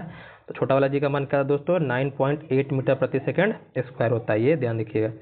यूरोप के किस वैज्ञानिक ने खोजा कि पृथ्वी सूर्य के चक्कर लगाती है, तो कोपरनिकस। किसने ये भ्रम को तोड़ा था, तो कोपरनिकस ने, क्योंकि लोग पहले मानते थे कि पृथ्वी हमारी स्थिर है, सूर्य चक्कर लगाती है, लेकिन जो ये यूरोप के जो थे, पोलैंड के थे कोपरनिकस, इन्होंने दोस्तों लोगों के भ्रम को तोड़ने का काम किया था। पलायन वेग बताया था पृथ्वी का पलायन वेग कितना है, तो आपका 11 किलोमीटर प्रति सेकंड, मतलब कि आप किसी वस्तु को चाह रहे हैं कि हम पृथ्वी से बाहर फेंक दें, मतलब वापस नहीं आए, वापस पृथ्वी पर नहीं आए, मतलब गुरुत्वाकर्षण क्षेत्र को छोड़ दे पृथ्वी से, तो आपको कितना स्पीड से फेंकना पड़ेगा, आपको 11.2 किलोमीटर प्रति सेकंड की स्पीड से फेंकना पड़ेगा। आगे आते हैं हम लोग। आगे हमारा है कि भू स्थिर उपग्रह पृथ्वी की कितनी ऊंचाई पर स्थित होता है, तो भू स्थिर उपग्रह जो होता है दोस्तों ये 36,000 किलोमीटर की ऊंचाई पर होता है पृथ्वी से, ये ध्यान रखिएगा। ये क्या करता है, पृथ्वी के चारों ओर चक्कर लगाने का काम करता है दोस्तों। इनमें से सही कथन को चुने, सही कथन कौन है यहाँ पर, तो द्रव्यमान हमेशा स्थिर रहता है, बिल्कुल स्थिर रहता है, और भार बदलता है। हम बता दिए द्रव्यमान, द्रव्यमान मतलब कोई वस्तु का जो शेप होता है, आकृति होता है, उसमें कोई बदलाव नहीं होता है। आप अंतरिक्ष में ले जाइए, जल में ले जाइए, कहीं भी ले जाइए, लेकिन आपका जो भार होता है दोस्तों क्या होता है, परिस्थिति के अनुसार, उस जगह के अनुसार क्या होता है, बदलता है, क्या होता है, बदलता है, लेकिन ये द्रव्यमान स्थिर हमेशा रहता है। तो ऑप्शन आपका ए सही है। पृथ्वी पर किसी वस्तु का पलायन वेग चंद्रमा पर उस वस्तु के पलायन वेग से क्या है दोस्तों, तो अधिक है, क्या है, अधिक है। पृथ्वी पर का पलायन वेग ज़्यादा है चंद्रमा पे। आप बोलेंगे सर चंद्रमा का पलायन वेग कितना होता है, तो चंद्रमा का पलायन वेग होता है 2.42 किलोमीटर प्रति सेकंड, प्रति किलोमीटर है प्रति सेकंड होता है, मतलब कि एक सेकंड में आपको लगभग वहाँ पर 2.5 किलोमीटर फेंकना रहता है, तब आप चंद्रमा कक्षा को छोड़ देगा दोस्तों। तो क्या होता है, ज़्यादा होता है। देखिए यहाँ पर चंद्रमा का पलायन वेग आपको दे दिया है, और ये पृथ्वी का पलायन, तो क्या किसका अधिक है, तो पृथ्वी का अधिक है। आगे आते हैं हम लोग। तो भिन्न भिन्न द्रव्यमान के दो पत्थरों को एक भवन के शिखर से एक साथ गिराया जाता है, तो क्या होगा, छोटा पत्थर जमीन पर पहले पहुंचेगा, बड़ा पत्थर जमीन पर पहले पहुंचेगा, दोनों पत्थर जमीन पर एक साथ पहुंचेंगे। तो ये ऑप्शन यहाँ पर जो आपका सी हो रहा है दोस्तों आपका क्या सही है, दोनों पत्थर क्या होंगे, एक समान पहुंचेंगे, क्योंकि द्रव्यमान दोनों में क्या दोस्तों भिन्न भिन्न है, याद रखिएगा। आगे आते हैं कि एक पत्थर को भवन के छत से छोड़ने पर पृथ्वी की सतह से गिरने पर 4 सेकंड का समय लेता है, तो भवन की ऊंचाई क्या है, तो यहाँ पर काम करता है फार्मूला आपका कि उसका प्रारंभिक वेग और नियत वेग क्या है। तो इसके लिए ये फार्मूला आप इस्तेमाल कर सकते हैं, इसे बैठा लीजिएगा, आपका दोस्तों आंसर आ जाएगा। आगे आते हैं, यहाँ पर दिया है, एक मिनट, हाँ, यहाँ पूछ रहा है कि एक वस्तु किसी ऊंचाई h है, मुक्त रूप से गिर रही है, तो उसके लिए किस बिंदु पर गैतिज ऊर्जा का मान न्यूनतम होगा। तो गैतिज ऊर्जा का मान कहाँ पर होगा न्यूनतम, तो गैतिज ऊर्जा का मान जब वो धरातल में पहुंच जाएगा दोस्तों, तब उसका मान न्यूनतम हो जाएगा, क्योंकि यहीं पर आकर क्या होगा, वस्तु यहाँ पर रुक जाएगा। बाकी यहाँ तो दोस्तों क्या होगा, वो गति में रहेगा, ऊपर से अगर फेंकते नीचे तो क्या होगा दोस्तों, गति में रहेगा, लेकिन यहाँ तक पहुँचने पर दोस्तों क्या हो जाएगा, स्थिर हो जाएगा, वहाँ पर क्या हो जाएगा, स्थिर ऊर्जा होगा। तो न्यूनतम कहाँ हो जाएगा दोस्तों आपका पॉइंट, आपका एक मिनट रुकिए, क्या पूछा है, हाँ अच्छा रुकिए, गैतिज ऊर्जा का मान न्यूनतम होगा। तो हाँ, जब वस्तु को फेंक रहा है, मतलब वस्तु को फेंक रहा है, जब तक मान लीजिए जब छत पर है, छत पे वस्तु को टांगे हुए अपने हाथ में, तो वहाँ पर क्या है दोस्तों, आपका जो गैतिज ऊर्जा का मान वहाँ पर न्यूनतम है, मतलब वहाँ पर तो स्थिति में वस्तु है ना, हाँ उस वस्तु क्या स्थिति में थे, यहाँ पर सबसे न्यूनतम कहाँ हो जाएगा दोस्तों आपका, यहाँ पर ए पर हो जाएगा। ठीक है, आगे हम लोग आते हैं, एक मिनट, कहाँ गया यार, अब बड़ा वाला जी का मान पूछा, छोटा वाला जी का मान तो देख लिए, तो बड़ा वाला जी का मान भी याद रखिएगा, इसका होता है 6.67 × 10⁻11 न्यूटन मीटर स्क्वायर प्रति केजी स्क्वायर। इसका मान जरूर याद रखिएगा, बड़ा वाला जी का मान, छोटा वाला जी का मान। आगे आते हैं हम लोग, आगे क्या है, तो आगे है कि जब किसी वस्तु का ऊर्ध्वाधर ऊपर फेंका जाए तब उच्चतम बिंदु पर वेग का मान क्या होगा। तो जब उच्चतम बिंदु पर होगा दोस्तों, वेग वहाँ पर क्या होता है, शून्य होता है, क्योंकि आप मान लीजिए किसी वस्तु को पत्थर को ही फेंकिएगा, तो जहाँ उच्चतम बिंदु होगा वहाँ पर तो काम करना बंद कर देगा, वहाँ से फिर क्या होगा, वहाँ से लौटना शुरू हो जाएगा। तो उच्चतम बिंदु जो होता है उसका वहाँ पर वेग क्या होता है दोस्तों, शून्य होता है, वहाँ पर कोई स्पीड नहीं होता है। आगे हम लोग आते हैं, दो द्रव्यमान के बीच लगने वाले आकर्षण बल का मान है, यहाँ पर दिया है, यहाँ पर बताना है आपको कि 5 kg का एक वस्तु, एक 10 kg का वस्तु है, इसके बीच की दूरी क्या है दोस्तों आपका 10 मीटर है। तो जब इसको कैलकुलेट कीजिएगा, वो फार्मूला जो बताया था आपको, F = m1 × m2 और बराबर क्या हो जाएगा आपका, बटा हो जाएगा वहाँ पर r², क्या हो जाएगा r²। तो जब इस पर बैठाइएगा आप, देखिए कैसे हो जाएगा। तो m1 कितना, मान लीजिए 5 है, 5 × 10 कितना हो जाएगा, 50 हो जाएगा, और r² मतलब कि 100 हो जाएगा। तो ऊपर हो जाएगा 50, नीचे कितना हो जाएगा आपका 100। जब भागा मारिएगा दोस्तों तो क्या आ जाएगा, 1/2। यहाँ पर g है, ये एक बराबर क्या होता है आपका, g होता है, g आपका कांस्टेंट रहता है, तो यहाँ पर क्या आ जाएगा 1/2। तो यहाँ पर क्या ले सकते हैं, g/2 दोस्तों हम बता सकते हैं। आगे है कि एक अंतरिक्ष यात्री पृथ्वी के चारों ओर घूमता है और उसकी दूरी पृथ्वी की त्रिज्या के दुगनी है, तो गुरुत्वाकर्षण के कारण त्वरण का मान क्या आएगा। तो त्वरण का मान दोस्तों इसका यहाँ पर 1.088 मीटर प्रति सेकंड दोस्तों हो जाता है। और ये आगे आते हैं, अब प्रत्यास्था ये सब जो है इसको भी देख लेते हैं। बर्फ पानी पर क्यों तैरता है। तो बर्फ पानी पर दोस्तों इसलिए तैरता है कि बर्फ का घनत्व क्या होता है, पानी से कम होता है। पानी से घनत्व, कोई वस्तु का घनत्व जिस वस्तु से कम रहेगा उस पर दोस्तों तैरेगा, याद रखिएगा। तो बर्फ का घनत्व क्या, पानी से कम है। आगे आते हैं हम लोग, आगे हमारा है कि असमान त्रिज्या की नली जिसके दो भिन्न स्थानों पर अनुप्रस्थ काट क्षेत्रफल अनुपात 1:2 में है, तो असंपीड्य द्रव के लिए इस नली में प्रवेश कर रहे बाहर रहे द्रव के वेग का अनुपात क्या आएगा दोस्तों। तो इसका आप निकालिएगा, तो इसका क्या होता है, वेग के बारे में पूछ रहा है, तो क्षेत्रफल का दिया है अनुपात, तो क्या हो जाएगा, इसको जब क्रॉस कीजिएगा, कुछ नहीं करना दोस्तों, सिंपल याद रखिएगा, फंडा याद रखिएगा। जब आपको क्षेत्रफल दिया रहेगा और वेग का अनुपात आपसे पूछेगा, तो क्या कीजिएगा, इसको पलटी मार दीजिएगा। क्या कीजिएगा, पलटी मतलब क्या हो जाएगा, 2:1 हो जाएगा। इसको आप याद रख सकते हैं। तो यहाँ पर ऑप्शन क्या हो जाएगा आपका, 2:1 याद रहेगा। जब क्या दे रहा है, क्षेत्रफल दिया रहा है, क्षेत्रफल आपको दिया रहा है, ये क्षेत्रफल दिया रहा है और वेग का आपसे पूछे अनुपात, तब यहाँ पर ये काम कर सकते हैं। पानी का घनत्व कितना होता है, तो पानी का घनत्व होता है, घनत्व पूछेगा अगर आपसे केजी या ग्राम मीटर सेंटीमीटर क्यूब में देगा दोस्तों, तो कितना हो जाएगा, 1 ग्राम प्रति सेंटीमीटर क्यूब। यहीं आपका बोल देगा तो सेल्सियस में पूछेगा तो 4 डिग्री सेल्सियस। 4 डिग्री सेल्सियस दोस्तों क्या होता है, पानी का अधिकतम घनत्व 4 डिग्री सेल्सियस होता है। अगर ग्राम में पूछेगा तो ये आप ऑप्शन याद रखिएगा इसको। कौन सबसे अधिक प्रत्यास्था लचीला है, सबसे लचीला वस्तु कौन है दोस्तों, यहाँ पर सबसे लचीला आपको यहाँ पर स्टील है। रबड़ बता दिए थे, रबड़, स्टील नहीं दिया रहेगा तब आपका रबड़ हो जाएगा। प्रत्यास्था मतलब क्या होता है, लचीला, इलास्टिक, मतलब कोई वस्तु कितना लचीला हो सकता है। आगे किस पदार्थ का घनत्व अधिकतम होता है, इसमें सबसे घनत्व ज़्यादा घनत्व किसका दोस्तों, ज़्यादा घनत्व यहाँ पर तांबा का है। किसका है, तांबा का, ये ध्यान दीजिएगा। आगे हम लोग आते हैं कि निम्नलिखित में से किसके लिए किसी का तो एकमात्र कारण नहीं है। तो किसके लिए एकमात्र कारण नहीं है? तो भूमिगत जल का ऊपर उठना। भूमिगत जल का ऊपर उठना दोस्तों क्या है? ये किसी का तो एकमात्र कारण नहीं है। बाकी स्याही का सोखना, सूती वस्त्र में पानी के बूंदों का फैलना, ऐसा दोस्तों यहाँ पर किसी का तो एकमात्र क्या है इसका साधन है, लेकिन भूमिगत जल का दोस्तों नहीं है। रबड़ से स्टील अधिक लचीला है, क्योंकि दोस्तों यहाँ पर प्रतिबल की जो विकृति होती है, यहाँ पर अनुपात क्या होता है उसका अधिक होता है, इसलिए क्या होता है आपका स्टील रबड़ से ज़्यादा लचीला दोस्तों होता है। जब कोई वस्तु पानी में डुबाई जाती है तो उसके भार में कमी आती है। कमी क्या होता है? उसके द्वारा जितना हटाएगा द्रव है, मतलब पानी जितना हटाया वस्तु, उसके क्या होता है द्रव के भार के बराबर दोस्तों होता है। इसको भी ध्यान रखिएगा, यही क्या है आर्किमिडीज का सिद्धांत है, इसी को प्लावन बल भी कहते हैं। यदि वस्तु का घनत्व पानी के घनत्व से अधिक होगा तो क्या होगा? वस्तु का घनत्व क्या है? पानी से घनत्व से अधिक होगा दोस्तों, तो क्या होगा? पानी में डूब जाएगा। क्या होगा? पानी में वो डूब जाएगा। तो ऑप्शन क्या हो जाएगा? ए हो जाएगा हमारा। इसको भी ध्यान दीजिएगा। अगर घनत्व पानी का अधिक है, वस्तु का कम है दोस्तों, तो क्या होगा? पानी पर तैरने लगता है। हुक के नियमानुसार कम विरूपण के लिए क्या होता है? तो इसका होता है प्रतिबल इक्वल टू विकृति। अगर कोई वस्तु का क्या आता है विरूपण कम है दोस्तों, तो क्या होता है? दोनों बराबर हो जाते हैं आपस में। आगे गिलास में पानी पर बर्फ तर रहा है। यदि बर्फ पिघल रहा है तो आयतन पर क्या प्रभाव पड़ेगा? तो आयतन पर कोई प्रभाव नहीं पड़ेगा, आयतन वही रहेगा।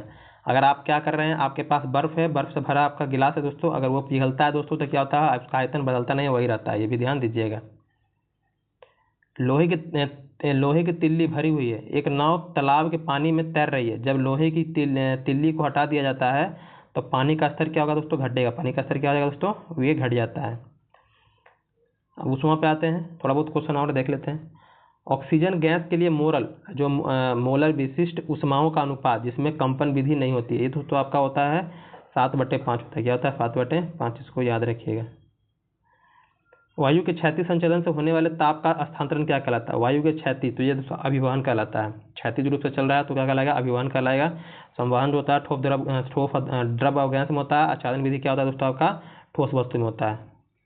ये ऊष्मा का संचरण की 3 विधियां होती हैं। किस रंग की सतह पर ताप विकिरण का सर्वोत्तम विकिरक होता है? विकिरक होता है। तो ये काला रंग पर दोस्तों क्या होता है? सबसे ज्यादा सर्वोत्तम विकिरक होता है। इसको भी ध्यान रखिएगा। पानी का घनत्व अधिकतम होता है 4 डिग्री सेल्सियस, हम लोग बात कर चुके हैं इस पर। आगे है, अगर ग्राम में पूछेगा तो 1 ग्राम पर सेंटीमीटर क्यूब होता है। इसको भी याद रखना है। 1 जूल कितने कैलोरी के बराबर होता है? तो 1 जूल होता है आपका 0.24 कैलोरी के बराबर होता है।